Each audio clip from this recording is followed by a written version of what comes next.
Like Christmas in many countries, China's Spring Festival, also known as Chinese Lunar New Year or Chunjie, is a time for family reunions. As China celebrates more and more cross-cultural relationships and marriages between Chinese and people from other countries, some traditions are being embraced while others are gaining new meaning or even being reshaped.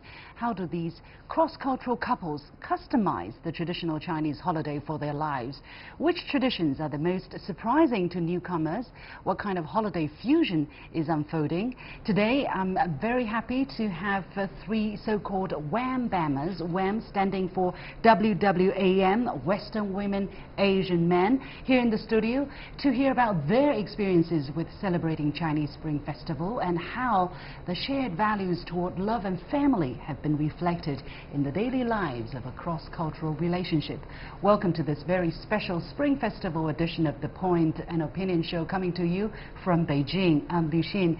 Joining me in the studio are Tina Collins, actress and bilingual interpreter, Ani Harutyunyan, Ph.D. student of Shanxi University, and Martha Bielefeldt, general manager of De-Sino Trading Co Limited. Ladies, welcome to The Point. Thank you. And happy Chinese festival, or Chunjie Kuaile. Chunjie Kuaile. Yeah, I do want to use the word Chunjie because many people don't know how to say this in Chinese. Literally it means spring and festival, right? Chun is spring and Jie is festival. So Chunjie, next time you hear Chunjie, you know what we're talking about. But I want to start by asking you the same question. How did you celebrate your first ever Chunjie? And let me start with you, Tina. My first ever Chunjie was with my boyfriend's family, and they invited me to come up, and I actually didn't know he was going to be my boyfriend at the time. His sister invited me home for the holidays, and I said, okay, sure, I have nothing else to do. And so we flew over there, and she asked me on the way, so do you have a boyfriend? And I said, no, I don't have a boyfriend. She goes, well, would you like an introduction? I said, sure. And then when I got there, she said, this is my cousin, and I think you should be together. Okay. And the whole family, very straightforward. Very straightforward. And okay. The whole family said, hey, let's, well, I think you guys should get married, and I think you have beautiful babies, and it was just very fast. Wow. So yeah. did they study you? Did they think about this? Did they prepare for this already? They had prepared for it already, and I did not know. So your first Chunjie was actually your first date, or what? It was my first date. Wow, that's incidentally, yes. Yeah, that was really special. Yeah. So Annie, was your first Chunjie also your first date?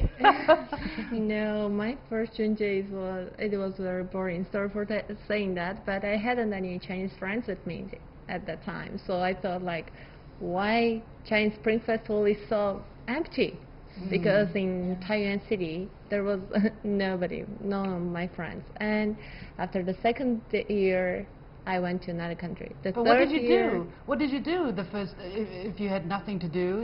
At the campus all the time. You were on the campus. It was so boring campus. for me. But the third year, I decided to celebrate my Chunjie in China because at that time I already met my husband.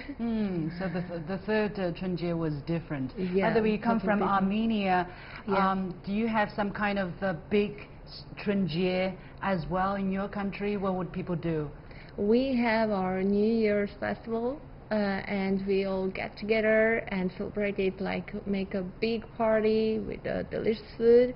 And now in China we do the same because my parents and my brother are here. So we have a big family party here for Chunjie and Armenians New Year. Wow. But the dates, when is the Armenian New Year? Armenians New Year is on January 31st.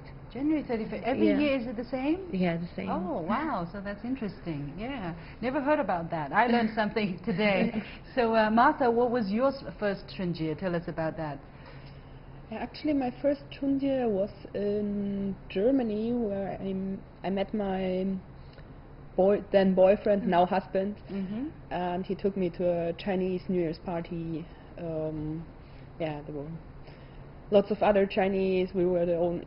Me and my friends were the only Western people there. How many Chinese people? I think maybe about 50, 60 people. Yeah, so a lot of Chinese students who are studying in Germany.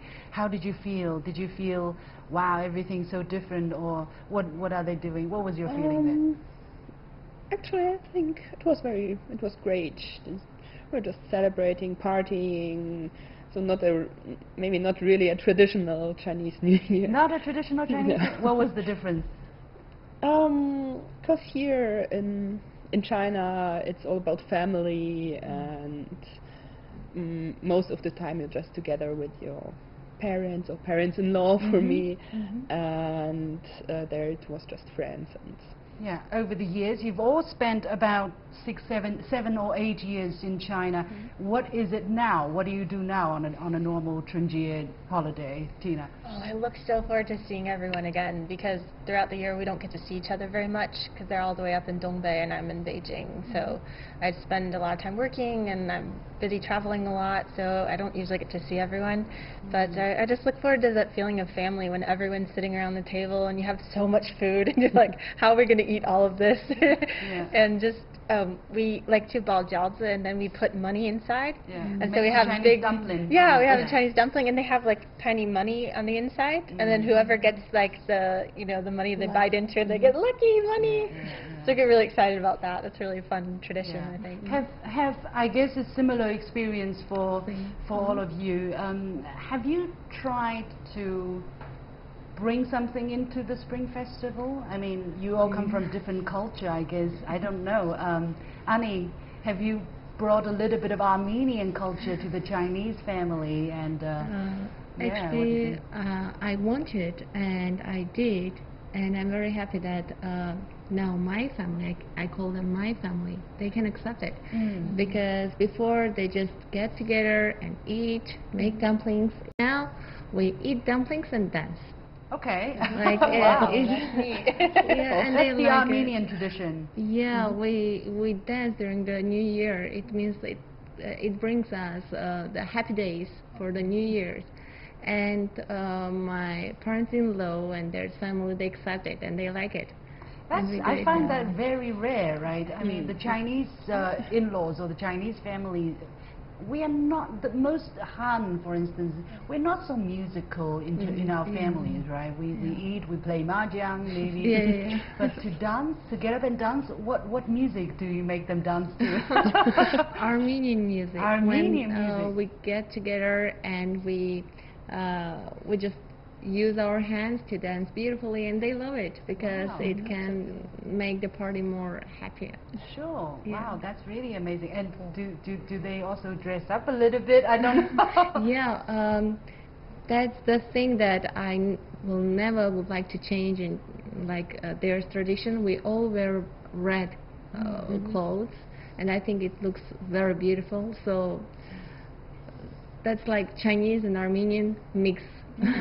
You mean the red party. clothing is a tradition of Armenia? No, it's traditional of China, but the red color in Armenia is also civilized with the New Year. Okay. Wow. How, what a coincidence. I guess maybe there are some historical links there, but very interesting. Yeah. Martha, you have a daughter, right, of 4-year-old. I guess you would like for her to have the best of both Chinese and German cultures. Have you done something special for her to bringing the different cultural elements into the Chunjie, or do you prefer to have Chunjie as pure Chinese Chunjie and Christmas as pure Western or European Christmas? We mostly, yes, it's more like you said. We celebrate more Chinese Chunjie and Western Christmas, for example, because it's also Chunjie is right after Christmas, so I think we just separate the two, and I read some books to her. That's not very Chunjie-like. Book reading. Before Chunjie, I just bought a book about Chunjie to explain the traditions to her, and for me it's important for her to know the Chinese culture and also German culture. And she has understanding of both culture, and she celebrates both culture naturally. Are there anything, however, coming from a German culture, and you also have some Polish tradition background in you, I guess there are a lot of differences. For instance, the Chinese, especially in Dongbei, in northeastern China, is everything big family, and then very, I don't know, very loud, noisy, a lot of food. I don't know. Is there anything that you like, okay, that's about enough, I can take? Is there anything like that, or? My husband's family is not that big, so it's okay, but I don't like these really big family gatherings. Also, back in Poland, we sometimes had someone's birthday, and there were like 30, 40 people in one house. It's too much for me. Too much for you. Okay. Yeah, we celebrated with some friends also sometimes. They had also big family and many people. Just too noisy. Too noisy. Well, how do you cope with it? I just keep to a few people and talk with them. So. Is there anything that you look forward to in the Chinese Spring Festival? Yes, of course, being together with family, and yes, normally we don't always have so much time, although we live in one city with my parents-in-law, but still, because of work and so on, busy and cannot always be there. But during Spring Festival, everything is a little slower and have more time to talk, just to be together. Yeah, that's nice, that's nice. So do you guys also have some things that you probably would say, okay, I have about enough of that, but some things that you look forward to as well, Tina? I don't know. Sometimes I get tired if I listen to a lot of Chinese, and I think it's just like translating everything in your head bilingually. You're constantly thinking, okay. You're constant working. Yeah, you're always working, and it's a huge family. So, you know, we have like, I don't know, 25 people usually there, and so everyone's talking, and then you're following this conversation, that conversation, you're just like, I just need to take a break. I'm tired. Okay. How about the eating part? Oh, we eat so much food.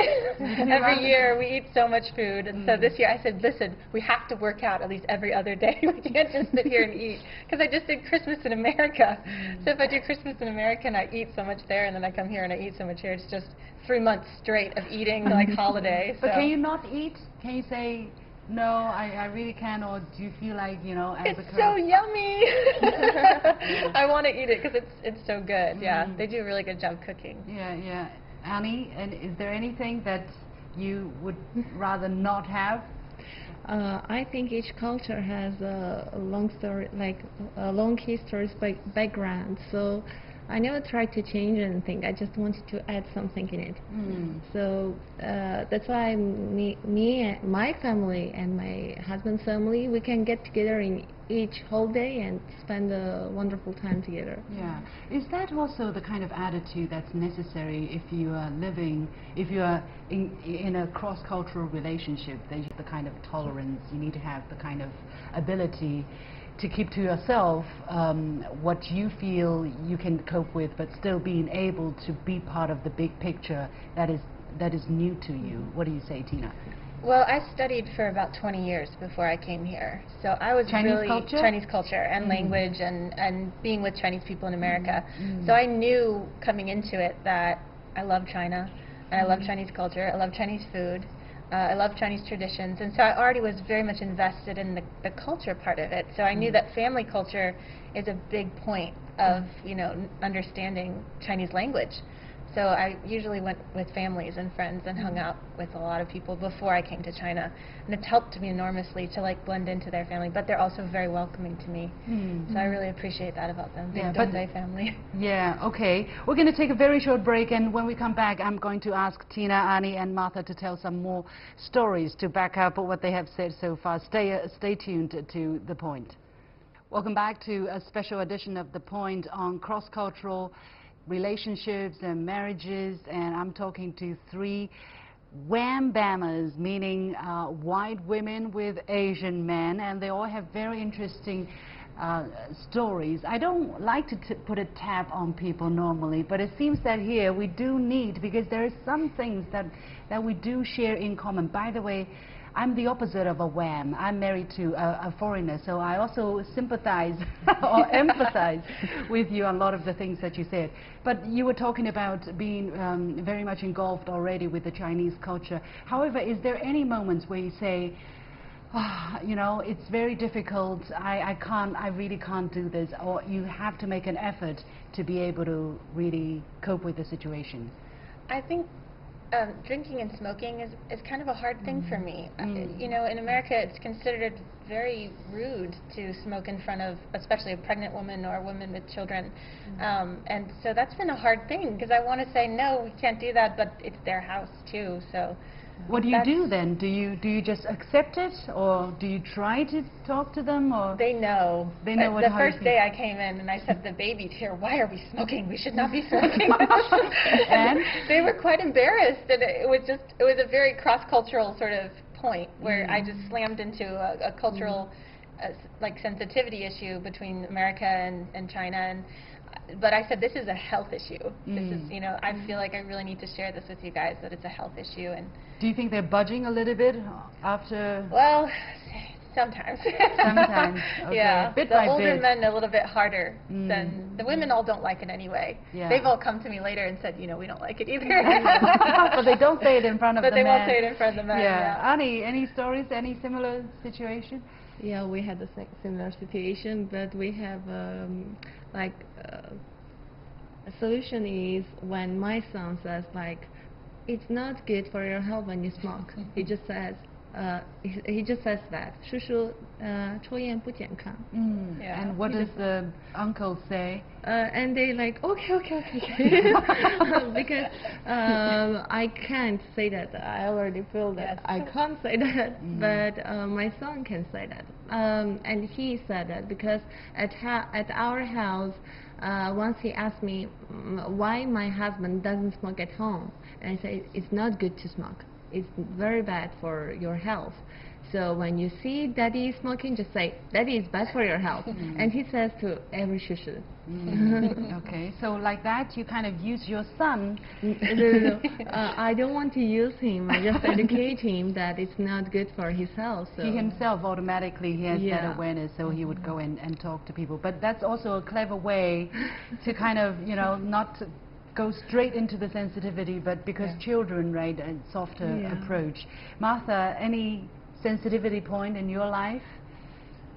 I think for us, the biggest problem is also the smoking. Really? Wow. Sometimes, you know, okay, you know, China is really a country where we suffer the most from smoking and smoke-related diseases, and the cost on the Chinese people's health is also huge. I think we are the world's #1 smoking population. That is really, and as you said, it's not just a health issue; it's also a cultural issue. A lot of people, you know, they come from that culture for decades. They've been doing that, so it's going to take a little bit of time. Martha, how do you handle the situation in your home? Well, my husband is quite understanding. His parents also don't smoke, but for other, like during our marriage, relatives, or when we got married, normally during the wedding, everybody smokes also. So he also said, so it's because of my family and me. He said. He told the people nobody was allowed to smoke. Also, we were not giving away cigarettes to people who gave presents to us. We were giving them tea to drink. So wow. That's That's quite brave, right, Annie? What do you think of that? Because at wedding banquets especially, you offend people. You could, right? I couldn't do that. You couldn't do that? You had to live with that? I feel bad. It feels like China is a very backward society, but it's true. It's true. In a lot of wedding banquets, people do that, and it's not a good habit. But we still have a little bit we have a bit to work on that.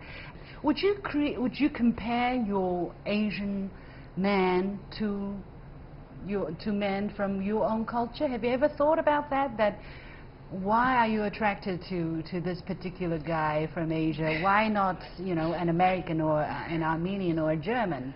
Tina? Actually, Or when you started learning Chinese, you've already decided that you're going to marry? You know, it's funny, yeah, because I think people have the wrong impression of, in America especially, of Asian men, because typically the Asian men that are in America are either from study abroad type of deals or they're from the academic setting. Well, most academic men, I mean, in America, typically look a certain way. They don't all, you know, look like they do here, which there's 1.5 billion people here. There's a lot of differences. There's taller, shorter, wider, darker, you know, so there's so many differences in China. And I think people don't really have a full understanding of who is a Chinese man or what is a Chinese man. So I think that, like, from my standards, he's very tall, he's very good looking, and he's very kind and he's very thoughtful. And those are the things that drew me to him as a person. But also, like, he doesn't speak English, so that was a challenge almost, but in a good way for me after studying for so many years. You know? Wow, I can imagine. Yeah, it's. But I do want to know, Annie, your answer. Why a Chinese man, not an Armenian man? Was it just that's just life? You know, just life brought me here. I met this guy, I fell in love. Or did you purposely say, I love Chinese culture, and I probably would try, you know, dating a Chinese man? Armenia is as in China. I think not all the Chinese men want to marry with a foreign girl, right? And in Armenia is the same. Not all of the girls want to get married with foreign guys, but there is one point that I made my first choice, and the last choice, it was my husband. And so you only have this one boyfriend altogether, or foreign boyfriend? No, boyfriend altogether, because my parents were very, very strict. And they told me, like, the most important is the education. And then after when I graduated my master's degree, I told them I'm going to think about the marriage, because I met my husband then. And they just told me, like, it's your decision, we trust your decision. And when I was 24, I did my decision that I really want to get married with him.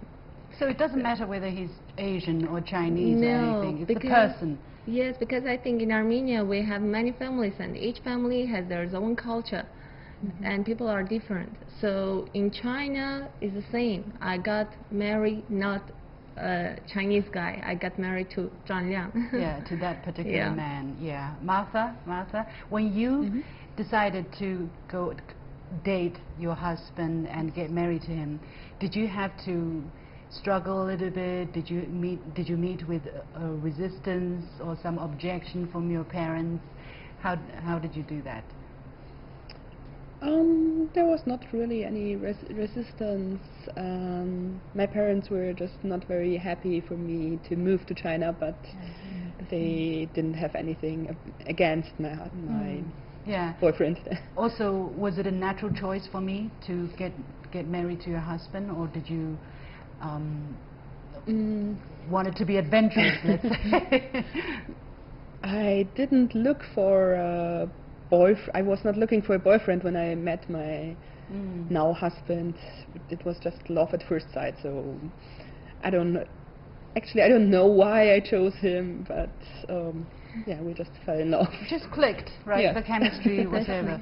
But you all touched on a point which is very important. That is the trade-off you're living with, even if you might not be aware of. I mean, you gain a lot of richness. Right, but you also have to give up a lot of things. What does this cross-cultural relationship mean to you, Tina? Plane tickets.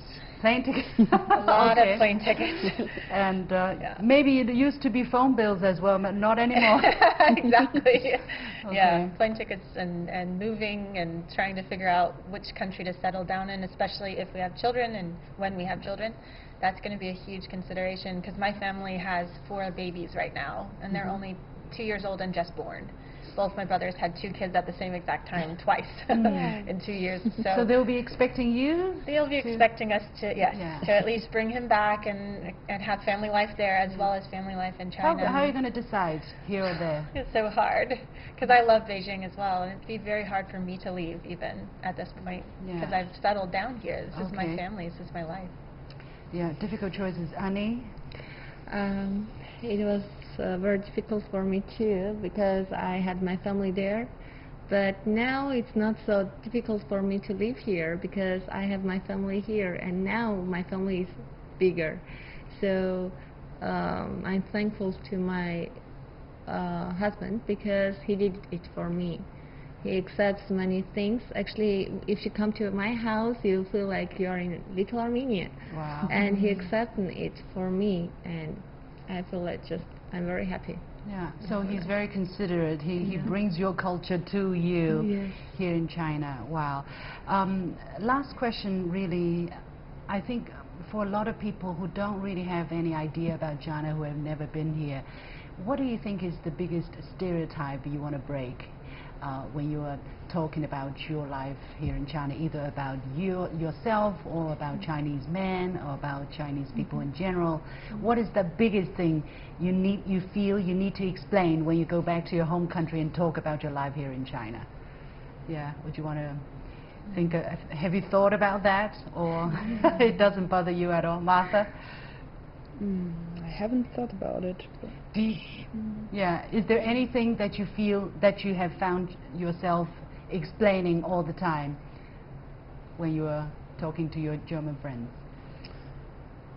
And mostly people are afraid that you don't have any freedom here, but yes, I think you can live a normal life here as well, so I don't think that's simple as that, but you have to say it, right? Sometimes. Annie? Actually, there's nothing special, because I live in Taiyuan, and there are very few foreigners in Taiyuan. It's not the same as in Beijing, so you always feel yourself a little bit special. But sometimes,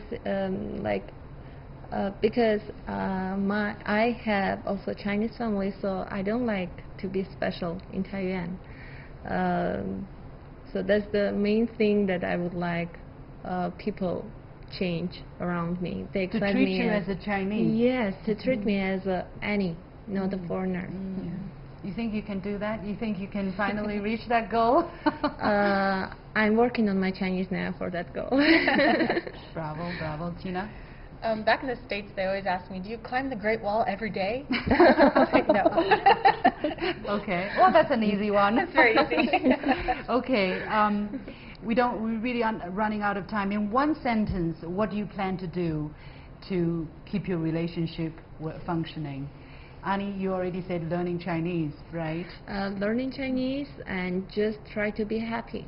Learning Chinese and just try to be happy, Martha? Me too, trying to be happier and maybe lose my bad temper. Lose your bad temper. Well, it's difficult when you're in a cross-cultural marriage. Right? A lot of things can set you out. Tina? I think take Lao Ye out more. He likes to go look around the city, and so... Take Lao Ye, meaning his grandfather. Yeah, I like to take care of him. He's really fun. Great, great. Well, thank you so much. It's been a very interesting conversation, and a conversation that's also very personal to me as well. I wish you all the very best, and once again, 春节快乐, Happy Chinese Spring Festival. 春节快乐. Thank you, thank you. And with that, we come to the end of this special edition of The Point with Mi Li Xin. My guests have been Tina Collins, actress and bilingual interpreter, Annie Harutyunyan, Ph.D. student of Shanxi University, and Martha Bielefeldt, the general manager of De-Sino Trading Co Limited. And that's it for this edition of The Point. As always, you can follow me on Facebook and Twitter using the handle The Point with LA, or go to YouTube and look for CGTN The Point. Thanks for watching. You've got The Point.